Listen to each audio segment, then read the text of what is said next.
Hello everyone, welcome to the channel. दोस्तों, RBI grade B phase 1 exam 18 October को होना है और एग्जाम से पहले हमें तीन बातों पे बेहतर तरीके से अगर अमल कर लिया तो एग्जाम आपका बहुत अच्छा जाएगा। वो कौन सी तीन बातें हैं? जिसमें पहली ये कि हमें फेज 1 के लिए कौन से टॉपिक इंपॉर्टेंट है जिन पे ज्यादा फोकस करना है। दूसरा, वो ऐसे कौन से टॉपिक है जिन पे हमें टाइम वेस्ट नहीं करना, क्योंकि अभी टाइम कम है और अगर उस एनर्जी को हमने सही जगह लगा लिया तो बहुत सारा बेनिफिट होगा। तीसरी चीज, हमें एग्जाम के लिए फाइनली रेडी होना है और एग्जाम के लिए अगर आपको रेडी होना है तो आपको पहली दोनों बातें पता हो, क्या इंपॉर्टेंट है, क्या पढ़ना है और क्या नहीं पढ़ना। क्योंकि यही दोनों चीजें अगर हम सेक्शनल टेस्ट में, फुल लेंथ टेस्ट में अप्लाई करेंगे तो हम अपनी सेक्शनल टाइमिंग का बेहतर यूज कर पाएंगे और एक अच्छी आउटपुट निकाल पाएंगे जो कि आपको एग्जाम के लिए 100% रेडी करेगी। तो वीडियो को एंड तक देखोगे तो सारी चीजें बारीकी से समझ पाओगे। मिस मत करना। शुरू करते हैं। दोस्तों, जब भी हम कोई भी एग्जाम देने जाते हैं तो उस एग्जाम की नीड को समझना सबसे पहला काम होता है और एग्जाम की नीड को समझने के लिए सबसे बेहतर तरीका है प्रीवियस ईयर पेपर। अगर आपने आरबीआई ग्रेड बी के पिछले 3-4 सालों के पेपर अभी तक नहीं देखे हैं, उनका एनालिसिस नहीं किया है, तो एडिटैप आपको ये फ्री ऑफ कॉस्ट प्रोवाइड कर रहा है। आपको पिछले सालों की कट ऑफ भी मिल जाएगी, डिटेल सिलेबस भी मिल जाएगा, आपको सब्जेक्ट वाइज सोर्सेज भी मिल जाएंगे, पीवाईक्यू भी मिल जाएंगे थ्रू दिस गाइड बुक। और इस गाइड बुक का लिंक इसी वीडियो के डिस्क्रिप्शन में है, एब्सोल्युटली फ्री है, एक बार जाके डाउनलोड जरूर कर लीजिएगा। ठीक है, चलो शुरू करते हैं। तो फेज 1 में क्वांट, रीजनिंग इंग्लिश और जीए। तो क्वांट, रीजनिंग इंग्लिश मैं बताऊंगा आपको कैसे आपको आगे बढ़ाना है, कौन सी इंपॉर्टेंट है और किन पे आपको टाइम वेस्ट नहीं करना, और जीए में फिर गुरकीरत सर आपसे बात करेंगे। ठीक है, चलो। तो सबसे पहले क्वांट वाला पार्ट समझिएगा। दोस्तों, क्वांट में टोटल 30 क्वेश्चन होते हैं, ठीक है, जो कि 30 मार्क्स के होते हैं। और यहां पे सबसे अहम रोल है कि आपको सेक्शनल टाइमिंग मिलेगी 25 मिनट। ठीक है, तो इन 25 मिनट में आपको कौन से टॉपिक पे ज्यादा फोकस डालना है, कौन से पे नहीं। देखो, पहली चीज तो ये आप घर से तय करके जाइएगा कि मुझे इस टॉपिक के क्वेश्चंस को अटेम्प्ट करना है और इसके टॉपिक को अटेम्प्ट नहीं करना। तो इस वीडियो में हम यही डिस्कस कर रहे हैं कि यार ये टॉपिक ही पढ़ना, बाकियों पे टाइम वेस्ट मत करना। तो वो घर पे भी नहीं करना और एग्जाम में भी नहीं करना है। ठीक है, ये दोनों के लिए है। ठीक है, अब देखो, सबसे पहले आपका जो टारगेट है ना, इन 30 क्वेश्चंस में से 30 आपका टारगेट जो है वो 12 to 20 क्वेश्चंस के बीच में हो। ठीक है, अब आप बोलोगे सर 20 बहुत ज्यादा है। जिन बच्चों की अच्छी प्रैक्टिस है उनके लिए ठीक है, जिनकी कम प्रैक्टिस है वो 10-12 जितने भी टारगेट कर पाए करें, कट ऑफ निकाले। ठीक है, इसमें ज्यादा घबराने वाली बात नहीं है। ये एक जनरल मैंने लिखा है, कोई ये नहीं है कि सबके लिए मैंडेटरी है 12 भी, किसी के 8 भी होंगे, किसी के 10 भी होंगे, किसी के 15 भी होंगे। अब आरबीआई ग्रेड भी 2024 का एक जो टॉपर लड़का है वो 21 भी करके आया, अच्छी प्रैक्टिस थी उसकी, तो उसकी टेंशन मत लो। अब देखो भाई, सबसे पहले क्वांट में ये जो बेसिक कैलकुलेशन है ना, ये मस्ट है, क्योंकि अगर आपकी कैलकुलेशन ठीक नहीं होगी तो फिर आप क्वेश्चन कर ही नहीं पाओगे। तो इसको मिस मत करना। जैसे 25 तक के स्क्वायर आते हो, कुछ क्यूब आते हो, बेसिक परसेंटेज पे आपका बहुत सारा होल्ड हो, क्योंकि इसी के अराउंड घूमता है पूरा क्वांट। ठीक है, अब दूसरा, फिर नंबर सीरीज और क्वाड्रेटिक इक्वेशन, इन दोनों टॉपिक को जरूर करना है आपको। यहां से 3 से 5 क्वेश्चन तक पूछे जाएंगे। फिर परसेंटेज के अंदर आपको बेसिक परसेंटेज आपका पूरा होना चाहिए अच्छे से, और ये बेसिक परसेंटेज आता होगा तो डीआई भी बन जाएगा आपका। और इसमें आपको डायग्राम और वोटर्स वाला कंसेप्ट भी मिस नहीं करना है। ठीक है, फिर आपका रेशियो एंड प्रोपोर्शन में बेसिक पार्ट ही आपका अच्छा हो, ज्यादा जरूरत नहीं है। फिर पार्टनरशिप और एजिज कर लेना, और उसके बाद डीआई की अच्छी खासी प्रैक्टिस कर लेना। और डीआई की प्रैक्टिस करना मिक्स चार्ट वाली, ठीक है, जिसमें टेबल का, पाई चार्ट का कॉम्बिनेशन है, जिसमें लाइन ग्राफ, बार ग्राफ, मतलब मिक्स वाला, कैस्लेट है, इस टाइप के क्वेश्चन प्रैक्टिस करना। तो ये जो इधर वाला पार्ट है ना, ये वाला, ये आपके लिए मस्ट है भाई। इतना अगर आप कर लोगे तो आराम से यहां से कट ऑफ निकल जाएगी, लेकिन अच्छी खासी प्रैक्टिस करना और आरबीआई के लेवल पे करना, ये ध्यान रखना। ऐसा नहीं है कि आप कोई बैंकिंग का प्री लेवल पढ़ के चले गए, वहां पता चला कि चीजें हो ही नहीं रही। ठीक है, उसके बाद ये वाले टॉपिक अगर आपने पढ़ रखे हैं तो अच्छी बात है, आप अच्छा स्कोर कर सकते हो, तो यहां से आप यहां स्विच कर सकते हो अगर आपके पास टाइम है। ठीक है, लेकिन ये ध्यान रखना, यहां से यहां वही बच्चा स्विच करे जिसके ये टॉपिक बहुत अच्छे हैं। अगर ये अच्छे नहीं है तो इन्हीं को बार बार पढ़ो, इन्हीं पे बार बार प्रैक्टिस करो। सेक्शनल टेस्ट में, फुल लेंथ टेस्ट में इन्हीं के क्वेश्चन अटेम्प्ट करो, और इन्हीं को मेंस एग्जाम में भी जब जाओगे देने, वहां भी इन्हीं पे फोकस रखना। खाम खा का लालच मत रखना। ठीक है, तो ये मस्ट है। फिर आप यहां से इधर स्विच करोगे तो यहां से जितने भी हो सकते हैं आपसे, लेकिन ये ध्यान रखिए ये भी आरबीआई के लेवल पे ही करना है आपको। और फिर ये वाले टॉपिक आप बिल्कुल स्किप कर सकते हो, इनकी तरफ आपको नहीं जाना। क्लियर है? ध्यान रखिएगा, ये तो बिल्कुल ही स्किप कर दो। इनमें से भी आप नीचे से शुरू कर लें, जो भी आप स्किप कर सकते हैं कर लें, लेकिन इनको स्किप मत करना, इनको एक बार अच्छे से कर लेना और आरबीआई के लेवल पे करना। समझ पा रहे हो बात? और यही चीजें फिर सेक्शनल और फुल लेंथ मॉक में वहां गड़बड़ कर देते हैं हम, कि वहां जैसे पहला सवाल देखा मैंने प्रोबेबिलिटी का है और मैं ट्राई करना शुरू कर देता हूं। भैया जब टॉपिक पढ़ा ही नहीं है, जो चीज घर पे नहीं हुई वो एग्जाम में नहीं हो पाएगी। ये चीज ध्यान रखा करो, लालच नहीं फालतू का। ठीक है, अच्छी बढ़िया माइंडसेट के साथ जाओगे ना तो निकाल पाओगे। कम भी पढ़ा होगा चलेगा, बट लेकिन अच्छा पढ़ाओ। उसके बाद रीजनिंग की बात करें। अब रीजनिंग में क्या है भाई, रीजनिंग में 60 क्वेश्चन है, ठीक है, और यहां पे 45 मिनट है आपके पास। अब इस 45 मिनट्स का बेस्ट यूज करना है, तो आपको पता हो कि क्या आपका अच्छा है क्या बुरा है। अब इस 60 क्वेश्चंस में से अब 45 मिनट है आपके पास। पहली चीज तो आपका जो टारगेट है वो 20 प्लस ही रखो, ठीक है, क्योंकि लास्ट कट ऑफ 15 है, तो मे बी 18 भी हो सकती है, और हो सकता है कि 15 भी रह जाए भाई, हो सकता है कम भी आ जाए, बट इतना सा टारगेट बना के चलो कि 15 प्लस तो करना ही है। बाकी आप 20 से 35 तक भी जा सकते हैं, इतना सा अगर आपके अच्छा है तो। अब ये वाला जो पार्ट है ना, यहां मैं देखो आपको बहुत अच्छे से समझा रहा हूं। ये 4 टॉपिक आप सबसे पहले कर लीजिए और अच्छे हो जाएंगे। सिलोगिज्म में रिवर्स सिलोगिज्म और ये सब इनइक्वालिटी, क्योंकि देखो 2 शिफ्ट में पेपर होता है, तो मैंने आमतौर पे देखा है कि ये दोनों टॉपिक एक साथ नहीं आते। एक शिफ्ट में हो सकता है इससे आ जाए, एक शिफ्ट में इससे आ जाए, ये दोनों मिल ही जाते हैं हमें, और दोनों में सेम लॉजिक है, ठीक है। लेकिन कई बच्चों को ये मशीन इनपुट आउटपुट मुश्किल लगता है, कोडिंग डिकोडिंग लॉजिकल मुश्किल लगता है। भैया आप पूछ रहे हैं, ठीक है, अगर आपके अल्फाबेट्स के प्लेस वैल्यू पे, अपोजिट लेटर पे, लॉजिक्स पे अच्छी प्रैक्टिस है, कमांड है, तो बन जाएगा, अदरवाइज नहीं बनेगा। मैं वही तो कह रहा हूं ना, पढ़ के जाइए बहुत अच्छे से, तो दोनों में से दोनों का सेम लॉजिक है, आराम से कर सकते हो, इनको कर लो, ठीक है। उसके बाद डायरेक्शन और ब्लड रिलेशन। अब यहां पे जैसे डायरेक्शन में बेसिक डायरेक्शंस की आपको अच्छे से नॉलेज हो, ब्लड रिलेशन में आपको फैमिली ट्री बनाना आता हो। अब पेपर में देखो 2 तरह की बातें होंगी, या तो इन पे सिंपल सवाल पूछेगा या इन पे अरेंजमेंट के साथ पूछेगा। जैसे ब्लड रिलेशन का क्वेश्चन क्या किया, एक सर्कल है, पूरी फैमिली सर्कल में बैठी हुई है, ये भी बता दिया कि ए जो है वो ग्रैंडसन है सी का, ये वो, और साथ में इनमें रिलेशन है, मतलब ब्लड का भी रिलेशन है और साथ में इनकी अरेंजमेंट भी दे रखी है, तो थोड़ा लेंदी हो सकता है। डायरेक्शन में भी सेम हो सकता है इसी तरह की कहानी, कुछ ना कुछ कि अरेंजमेंट और ये मिक्स कर दे। बट इनको कर लो, प्रैक्टिस करोगे तो ये बहुत सही रहेगा आपके लिए, डुएबल है। और यहां से आपके ज्यादा नहीं तो 12-15 क्वेश्चन तो बहुत आराम से, मतलब 15-17 क्वेश्चन बन सकते हैं यहां से, ठीक है। उसके बाद अब 15-17 से तो कट ऑफ नहीं निकलेगी, फिर क्या करें, ये तो मुश्किल हो जाएगा भाई।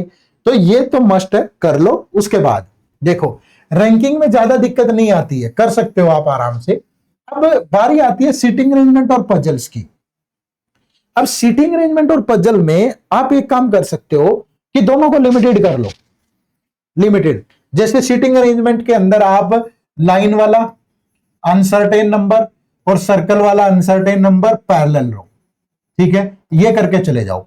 और पजल्स में आप सिर्फ बॉक्स वाली पजल कर लो, आप फ्लोर और फ्लैट का कॉम्बिनेशन कर लो, ठीक है, आप हायरार्की या डेजिग्नेशन वाली पजल कर लो, कंपैरिजन वाली, ठीक है, आप मंथ और डेट का कॉम्बिनेशन कर लो, ठीक है। बस ये 4-5 टाइप पढ़ के चले जाओ। देखो वैसे तो भविष्य की गर्द में कुछ हो सकता है, बट मेरा जो तजुर्बा है ना, अभी जितने बैंकिंग के एग्जाम हो रहे हैं दूसरे, इनसे बाहर नहीं आ रहा, मतलब और भी आ रहा है थोड़ा एक्स्ट्रा, जैसे यहाँ स्क्वायर पे दूसरी चीजें भी, बट आप इतना सा कर जाओ, आपके 5-6 सेट होंगे अरेंजमेंट और पजल के, उनमें से 2-3 आपको इनमें से मिल जाएंगे और फिर वो काम सही हो जाएगा। मतलब ज्यादा नहीं करना, अरे यार कम से कम समझ तो जाओ, ज्यादा प्रैक्टिस नहीं हो पाएगी कि ये कैसे सोल्व होती है। अगर टाइम बच गया, सपोज आपने पेपर में ये 10-12-15 मिनट में कर लिए क्वेश्चन, फिर उस टाइम का यूज कर लेना यार, ठीक है। और डाटा सफिशिएंसी मतलब कोई नया टॉपिक नहीं है, इन्हीं टॉपिक से डाटा सफिशिएंसी के क्वेश्चन बनते हैं। अच्छा ये वाला पार्ट आप बिल्कुल स्किप कर सकते हो, ठीक है। बट यहां पे मैं थोड़ी सी एक चीज और बोलना चाहूंगा, जो यूपीएससी वाले बच्चे हैं ना, उनको यही करने में मजा आता है, ठीक है, क्योंकि वो थोड़ा बुक किताबों में अच्छा मेहनत डाल के आए हुए होते हैं, तो मुझे ऐसा लगता है कि यहां से करंट पे ज्यादा क्वेश्चन आते हैं और पेपर के टाइम पे मानसिक प्रेशर होता है और हम बायस्ड होके सोच लेते हैं और वो लॉजिकली सही नहीं होता, तो ये आप स्किप कर सकते हो। और यहां से भी कोई बच्चा चाहे तो सीटिंग अरेंजमेंट और पजल दोनों नहीं कर सकता तो एक कर ले, ठीक है, और बाकी ये टॉपिक जरूर कर ले। मतलब इस तरीके से आप चलोगे, मतलब मैं पूरा नहीं बोल सकता हूं कि यही टॉपिक मिस कर दो, ये वाले वो आपके ऊपर है, आप डिसाइड कर लेना कि इन दोनों में से कोई एक कर लो, लिमिटेड कर लो, और इन दोनों के बिना काम चला सकते हो, मुझे तो ये वाला स्ट्रॉन्ग है तो ये कर लो, कोई दिक्कत नहीं, ठीक है। जो मेरा पॉइंट ऑफ व्यू है मैंने वो शेयर कर दिया। चलिए उसके बाद इंग्लिश लैंग्वेज की बारी आती है। अब इंग्लिश में देखो ग्रामर, वोकैबुलरी और कॉम्प्रिहेंशन। अब इन तीनों में से अगर मैं ये बोल दूं कि ग्रामर मत करो, अन्याय हो जाएगा। क्यों अन्याय हो जाएगा? अगर इंग्लिश, अगर मैं बोलूं कि शरीर में से आत्मा ही निकाल दें तो चलेगा कैसे भाई, ठीक है। अगर मैं बोलूं कि कॉम्प्रिहेंशन मत करो, फिर वही बात आ गई, क्योंकि आपका 30-40% वेटेज यहीं से एग्जाम में कम से कम। एक कॉम्प्रिहेंशन तो सीधा ही मिलेगा, हो सकता है क्लोज टेस्ट भी हो जाए। वोकैबुलरी पार्ट है, उसके बिना समझ नहीं पाओगे। तो इंग्लिश में कुछ भी कहना, अब यहाँ पे थोड़ा जल्दबाजी हो जाएगी, तो इंग्लिश में कुछ भी छोड़ने वाला नहीं है, ठीक है। ग्रामर मैं ये सजेस्ट नहीं करूंगा कि इस टाइम पे आप कंप्लीट चलो देखो और पूरा करो, नहीं, आप रिवर्स इंजीनियरिंग कर लो। इंग्लिश में ज्यादा से ज्यादा क्वेश्चन अटेम्प्ट करो, सेक्शनल टेस्ट दे लो, फुल लेंथ टेस्ट दे लो। अगर आपका थोड़ा कमजोर भी है तो मे बी उस प्रैक्टिस से वो इंप्रूव हो जाएगा, ठीक है। तो इंग्लिश में ऐसा कुछ नहीं है छोड़ने वाला मेरे नजरिए से, बट अभी इस लिमिटेड टाइम में रिवर्स इंजीनियरिंग करनी है, प्रैक्टिस ज्यादा कर, ठीक है। तो ये क्यूआरई की कहानी है और बहुत अच्छे से मैंने समझा दिया। बस एक इस पूरे को कंक्लूड कर रहा हूं, ध्यान रखना, अगर आपको लगता है कि जो टॉपिक मैंने पढ़े हैं और ये सेक्शनल कट ऑफ निकालने के लिए, ठीक ठाक स्कोर करने के लिए सही है, तो आप नया कुछ भी ट्राई मत करना इस टाइम पे। हो सके तो उन्हीं को बेहतर तरीके से पॉलिश करो, एग्जाम लेवल पढ़ो, अच्छे क्वेश्चन लेवल के प्रैक्टिस करो, उन्हीं को बार बार रिवाइज करो, ठीक है। और अगर आपको लगता है कि कमी है तो 1, 2, 3, 4 टॉपिक और पढ़ लो, और फिर उसको, ऐसा ना हो कि यार छोटी सी लापरवाही के कारण एक जो कीमती अटेम्प्ट है वो वेस्ट हो गया, ठीक है। चलो अब कहानी जीए की। तो जीए में गुरकीरत सर आपको बताएंगे कि कौन सी चीजों पे आपका ज्यादा फोकस कर। Thank you sir. Over to Gurkirat sir. Thank you sir. So guys, अगर हम जीए की बात करें तो जीए में देखिए सबसे पहली बात जो है, अब इस पॉइंट ऑफ टाइम पे आप में से अगर कुछ बच्चे ऐसे हैं जिनके मन में डाउट है ना कि सर कौन सा टॉपिक्स छोड़ सकते हैं, तो जीए में जनरली तो मैं बोलता हूँ कि छोड़ने वाली चीजें बहुत कम है, बट कुछ स्पेसिफिक टॉपिक्स अब हम हाईलाइट कर सकते हैं कि अगर आपने नहीं पढ़े तो आप इनको छोड़ दो, ठीक है। वो टॉपिक्स कौन से हैं? ये वाले बजट एंड इकोनॉमिक सर्वे अभी तक आपने नहीं पढ़ा है तो गाइस छोड़ दो, क्योंकि अगर आपने ये 3 मंथ्स नहीं पढ़े हैं तो भाई इसको तो आप छोड़ दो, बिकॉज हार्डली एक आधा क्वेश्चन आएगा तो इसको हम रिस्क ले लेंगे। ये 3 रिपोर्ट्स बहुत इंपॉर्टेंट है, मैं बोल रहा हूं छोड़ दो। इसका रीजन है दोस्तों, ये तीनों रिपोर्ट्स आपके सिलेबस में मेंशन्ड है। Report on currency and finance भी मेंशन्ड है, वर्ल्ड डेवलपमेंट रिपोर्ट भी मेंशन्ड है, वर्ल्ड इकोनॉमिक आउटलुक भी मेंशन्ड है। रीजन ये है दोस्तों, इन तीनों का ही अभी तक कोई लेटेस्ट एडिशन आया ही नहीं है, तो इनमें से क्वेश्चन आने के चांस कम है। तो आप इन 3 रिपोर्ट्स को छोड़ दो, बिकॉज यहां से रिटर्न ऑफ आउटपुट ऑलमोस्ट निल है।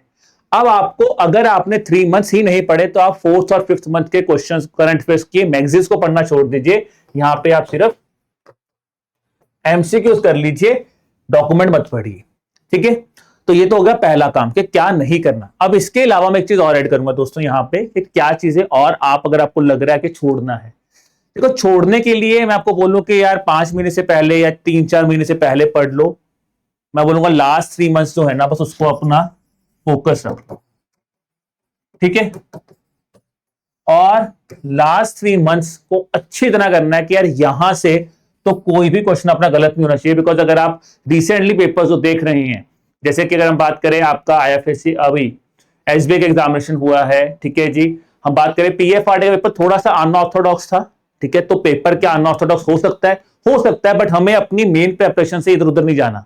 हमें लास्ट 3 मंथ्स को बहुत अच्छी तरह से फोकस करके रखना है दोस्तों, ठीक है जी। और इसके साथ साथ जैसे कि आपके अपकमिंग पेपर, जैसे आईएफएससी का पेपर होने वाला है 11 तारीख को, उसको एनालाइज करो क्या क्वेश्चन पूछे हैं, क्योंकि आईबीपीएस जनरली जिस डायरेक्शन में क्वेश्चन पूछ रहा होता है ना, तो आपको एक्सपेक्टेड होता है कि इसी पैटर्न पे सवाल आपके एग्जाम में आ सकते हैं। तो जो भी पेपर्स रिसेंटली हुए हैं उनको एक बार देखो जरूर, ठीक है, उनको देख लो।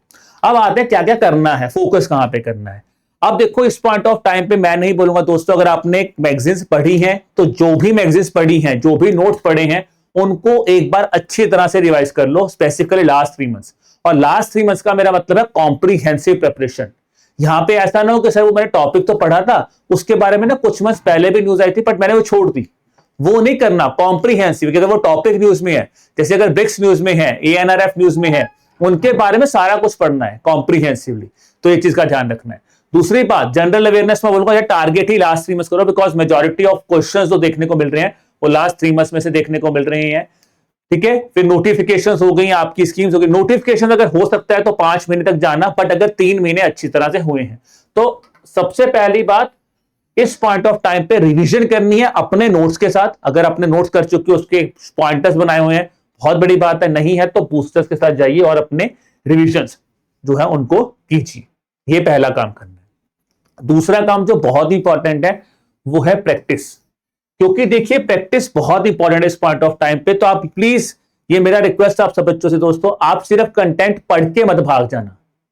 कंटेंट आपने पढ़ा होगा, आपको लग रहा है कि मुझे याद है, पर जब तक आप प्रैक्टिस टेस्ट नहीं दोगे तो आपको कोई फायदा नहीं होने वाला। और प्रैक्टिस टेस्ट का मतलब ये भी नहीं है कि अगर आप मॉक टेस्ट देने बैठो तो 50-50, 100-100 मॉक टेस्ट दो कि नहीं सर मेरे पास तो 4000-5000 सवाल आ जाएंगे। नहीं, आप प्रैक्टिस कीजिए, अपने आप को एनालाइज कीजिए, बिकॉज ये एनालाइजेशन यहाँ पे बहुत इंपॉर्टेंट है। यहां से आपको अपनी स्ट्रेंथ और वीकनेस एरियाज के बारे में पता चलेगा, और इसी चीज को ही आपको नोट करना है कि मुझे 18 अक्टूबर को क्या करना है। बहुत बच्चों को पता है क्या नहीं करना है, ये आपको यहां से सीखना है, जो आपको इस एनालिसिस और अपने टेस्ट प्रैक्टिस से आपको पता लगेगा। बहुत बार दोस्तों होता क्या है कि हमने चीजें पढ़ी हैं, हमने चीजों को पढ़ा है, हमें याद है, पर जब एग्जाम में क्वेश्चन आता है तो हमें लगता है कि नहीं नहीं यार, ये वाला क्वेश्चन तो चलो कर ही देता हूं। अगर आप देखिए कि अगर आपने एनालिसिस किया, लेट्स से आपके एनालिसिस में आपको पता लग रहा है कि आपका स्कीम्स एरिया वीक है, ठीक है, और स्कीम्स में भी स्पेसिफिक में बात करूं, सर मेरा की फीचर्स वाला एरिया वीक है, तो इसका मतलब अगर एग्जामिनेशन में कोई स्कीम्स के फीचर्स पे सवाल आया तो आप उस क्वेश्चन को सीधा ही स्किप कर दो, देखना ही नहीं है। ये चीज आपको प्रैक्टिस अभी से करनी है, बिकॉज अब जो ये टाइम आया है ना आपके पास, जो ये बचे हैं आखिरी के 2 हफ्ते, इन चीजों को अच्छी तरह से कर लो, ताकि आपको एग्जाम में क्या करना है वो बहुत बच्चों को पता होता है। प्रॉब्लम आती है उस 25 मिनट में ये देखना कि 80 क्वेश्चंस भी देखने, अटेम्प्ट भी करने हैं, तो वो तभी होगा जब आप बहुत क्लियर माइंडसेट से जाओगे कि सर ये चीज मुझे पता है मुझे करनी थी, और ये चीज मुझे पता है मुझे नहीं करनी थी। और वो कैसे होगा? प्रैक्टिस कीजिए इस पॉइंट ऑफ टाइम पे कीवर्ड्स के ऊपर, कीवर्ड्स और की डायमेंशंस पे फोकस कीजिए, क्योंकि यहीं से ही आपको एग्जाम में जो क्वेश्चंस देखने का जो फॉर्मूला होता है ना कि सर कैसे देखें क्वेश्चन, कैसे आइडेंटिफाई करेंगे, ये कीवर्ड्स के ऊपर देखिए, बहुत शॉर्ट फॉर्म में पॉइंटर्स देखिए, हर एक चीज को समझिए, ठीक है दोस्तों। तो ये चीजें आपको करंट अफेयर्स पे इस टाइम बिल्कुल फोकस करना है।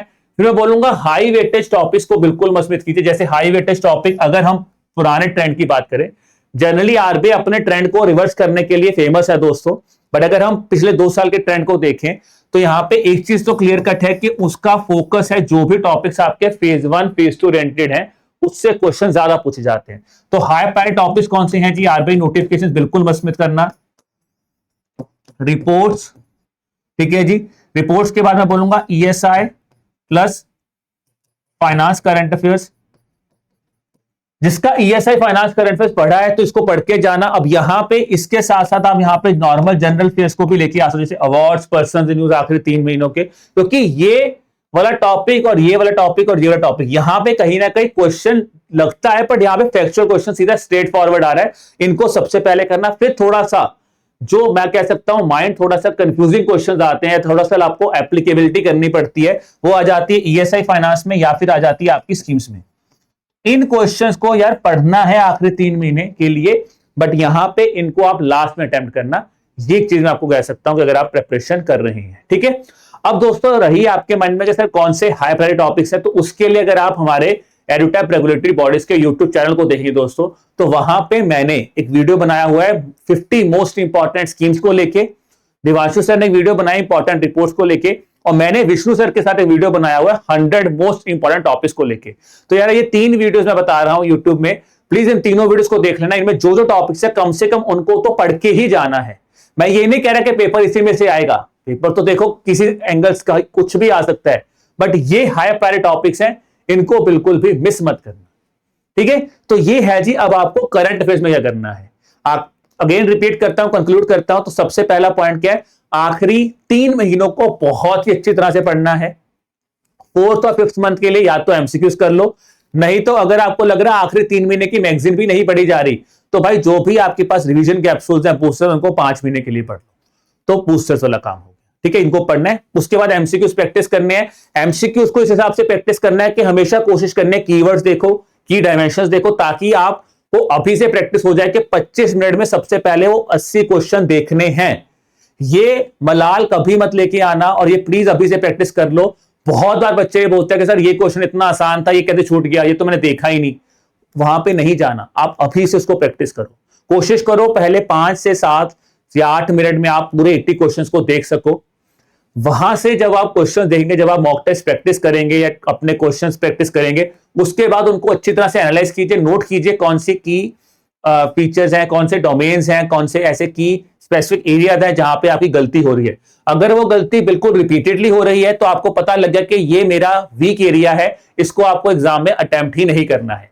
और जहां पे ज्यादा आपको लग रहा है कि यहां पे थोड़ा सा मैं इंप्रूव कर लूं, कि मैं अच्छा कर सकता हूं, तो उस पर इंप्रूव कीजिए।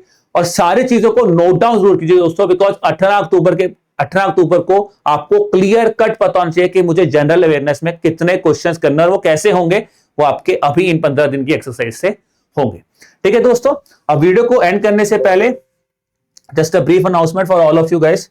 ठीक है जी, कि एडुटैब आपकी मदद कर रहा है दोस्तों with regards to RBI grade B. ठीक है जी, जहां पे हम आपके लिए दोस्तों इस पॉइंट ऑफ टाइम पे एक बहुत ही सुनहरा, अगर आपको बहुत ही क्विक रिवीजन करनी है दोस्तों, तो आप हमारे इस क्विक रिवीजन बैच कोर्स के साथ जा सकते हैं।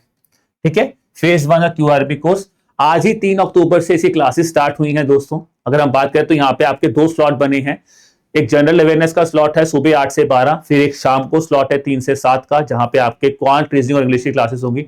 तो बहुत एक रैपिड पेस पे हमारी तरफ से कोशिश की जा रही है कि आपको फटाफट में एक ओवरव्यू दे दिया जाए, एक रिवीजन करवा दी जाए दोस्तों। ठीक है जी, अगर आपने रिवीजन किया, आपने चीजें पढ़ी हुई हैं, तो एक ओवरव्यू प्रैक्टिस आपकी यहाँ पे हो जाएगी। कोशिश थोड़ी सी है कि बिल्कुल बेसिक से लेकर एडवांस पे जाएंगे, पर थोड़ा सा फास्ट पे स्पीड पे यहाँ पे ये चीज आपको जो है आपके साथ की जाएगी। करंट अफेयर्स की बात करो तो यहाँ पे आपको बूस्टर मैगजीन्स हैं दोस्तों, जैसे मैं बता रहा हूं, तो आपको 5 महीने की बूस्टर मैगजीन्स मिलेंगी। मई, जून, जुलाई, अगस्त, सितंबर की बूस्टर मैगजीन्स आपको यहाँ पे मिलेंगी, तो आप उन बूस्टर मैगजीन्स की मदद ले सकते हैं दोस्तों।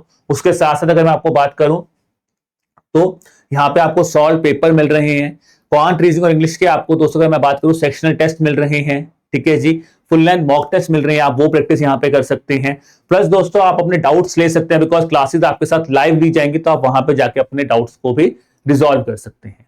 ठीक है दोस्तों, अगर आपको लग रहा है कि सर मैंने पढ़ा हुआ है, मुझे सिर्फ और सिर्फ प्रैक्टिस करनी है, तो आप हमारी टेस्ट सीरीज के साथ भी जा सकते हैं। ठीक है जी, हमारी फेज 1 टेस्ट सीरीज के साथ जा सकते हैं, जहां पे आपको again solve PYQs, chapter wise test मिल रहे हैं, सेक्शनल मॉक टेस्ट मिल रहे हैं, करंट अफेयर्स के टेस्ट मिल रहे हैं, और फुल लेंथ मॉक्स आपको मिल रहे हैं। तो आप इसकी भी यहाँ पे प्रैक्टिस जो है कर सकते हैं।